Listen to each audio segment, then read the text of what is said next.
Jessica Lee is here in the studio. Good evening, Jessica. Good evening, Henry. Well, we had the traffic and weather report. We know that Ipchu was yesterday. It does seem like summer, though, is not passed by any means. Every summer, the government does encourage us not to use too much electricity, but people still struggle because it's really hot. You want to turn on the air conditioner. Yes. We could use an extra source of electricity right now, right, Jessica? That's exactly right. Seoul City began operating brand new solar power plant at the end of last month. This power plant was built on idle space of Gangbuk Arisu Filtration Center using 100% of private funds. It is the largest scale solar power plant, and after spending about 6 months, beginning with the field investigation in January, it has passed its commissioning test. Okay, that's good news. How big would it have to be considered the largest? For this power plant, total of 18,720 solar modules were used, and the area covers 91,000 square meters, which is like 13 soccer fields. This power plant annually generates about 6,500 megawatt hour, and this energy amount is enough for 2,186 houses with 4 family members for 1 whole year. All right, great. This whole thing was done by private funds? Yes. A city simply rent empty space like rooftops, settling ponds and filter baths, clear water, reservoir, and other places which were just sitting out for nothing.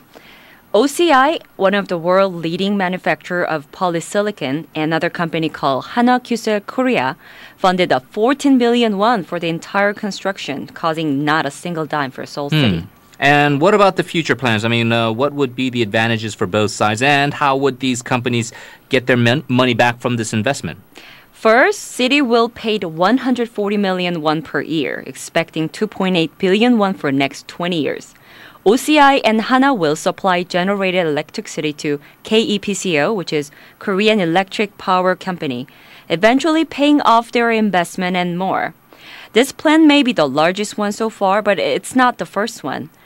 There is about 20 solar power plants, and Seoul City has been following this sort of plan for another 28 unused areas, attracting 63.5 billion won of total private funds.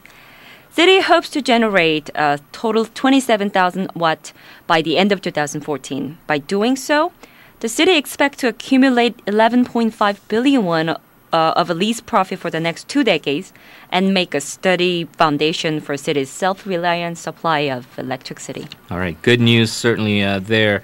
Let's now talk about how art meets the street. If you talk about the streets, there's not a lot of decent stages. You don't have a lot of flashy lighting, certainly no comfortable chairs.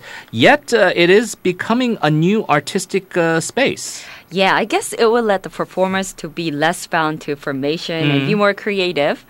2014 High Seoul Festival, sponsored by Seoul City and Seoul Foundation for Arts and Culture, will be opening from October 1st for the 5 days.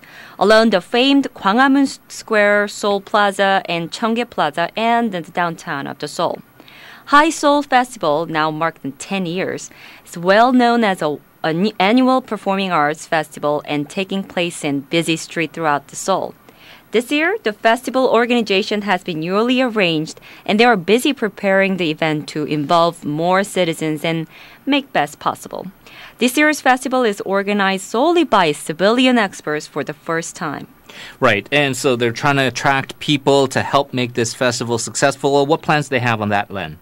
Before the festival's opening, they are looking for volunteer helpers called 길동이 to share excitement. 길동이, which means people who move on the road, they will take leading roles being as a proactive creators at the event. Consisting of total 330 volunteers, they will participate in fields where they have most interest and talent, such as promotion, performance production, and management, and so on. The organizer will also prepare a special program for them so that they can consistently feel kind of like sense of pride for being a part of the festival. Is there any age limits? Where can you apply? Anyone over 18 years old can apply, and the final members will attend pre-training and various activities run by the event organizing committee. Volunteer certificate, T-shirt, ID card, and the manual will be provided. And the good thing is a person with the outstanding job will receive a commendation. Applications only available till August 17th through the website highseoulfest.org. Oh, please don't hesitate to knock on the door and be part of the festival and make great memory. Very good advice here. One more story to go. You are, of course, a very attractive young woman, Jessica. But sometimes, as a single woman, you might feel a little bit worried about getting your shipment from a delivery guy that you do not know, especially if you hear about all these crimes that occur. You don't feel safe. We've had some details on this in the past, but we're going to get more details now. The city did come out with a system to avoid any possible dangers regarding delivery service. Yes, well, I personally have no issue to getting the shipments because I'm living with my family. But for those ladies living alone, it's not so pleasure to open the door for them. Right. Yesterday, the city government decided to add 50 more safety storage boxes for women users. So from now on, there are a total 100 of them will be running.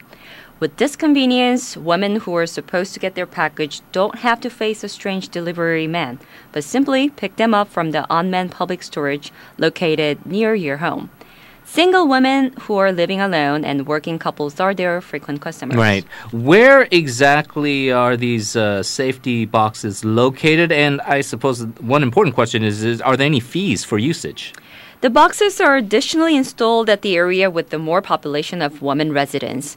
The community centers and the multiplex houses and studio, culture centers, social welfare facilities, and public parking areas are where the installations are made. The service will be most likely available 24 hours throughout the whole year. It is free of charge. That's a good thing. But if your shipment stays in the storage more than 48 hours, 1,000 won will be charged per day. All right, that's reasonable. Give us a bit of an, radio manual on how we utilize this storage. To start using the box, write down the safety box address when you place an order, of course. Once your shipment is arrived in the box, delivery date and time, box number, approval code will be shown on your phone. After you enter the code in the storage box, the package will be all yours. For installation maintenance issue, the company called Haitu System will take the responsibility. All right. Well, as you say, some things happen. Usually the whole delivery system is very safe. These delivery men are hardworking people and they're all trying to do a good job. But just in that one, very small incidents where you feel a little bit trepidatious about this, it really is a good service to have, especially if you are a single woman living in the city. Jessica, once again, thank you very much for all the hard work. We hope you have a great rest on the weekend, and we'll see you on Monday. See you on Monday. Jessica Lee with the Seoul City News. We're going to take a short break once again, and we'll be back with our panel discussion. We're going to be talking about this record-breaking movie, Roaring Currents. Stay tuned for that. You're listening to Primetime.